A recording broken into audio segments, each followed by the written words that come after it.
these stone figures represent one way of responding.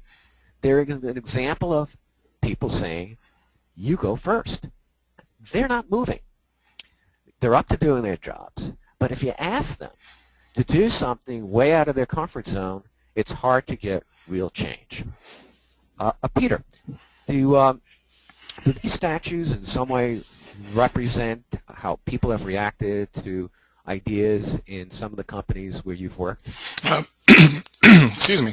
Oh, absolutely. I was working at a company that every day it seemed like they had a new form for us to fill out, and a lot of it we recognized was repetitive. And so the attitude that a lot of the management took from the executives was, we're just going to stare at you blankly and, and wait for the next change to come, because we know another one's going to come and you'll forget all about this first one.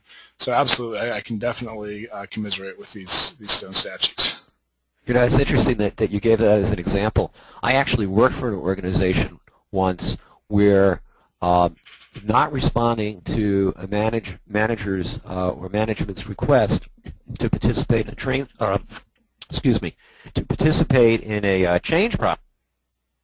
The strategy is to take your time in doing it, because you knew that they would forget about what they asked you in just a few months, and they'd be on to the next change.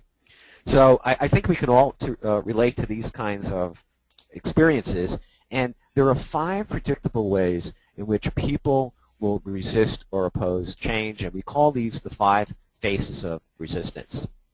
So the first face, we see a kind of a composed, smiley-faced, rather a stony look, saying, we tried that and it didn't work. And what they may mean by that is, we've been burned before. Why should we trust you now? A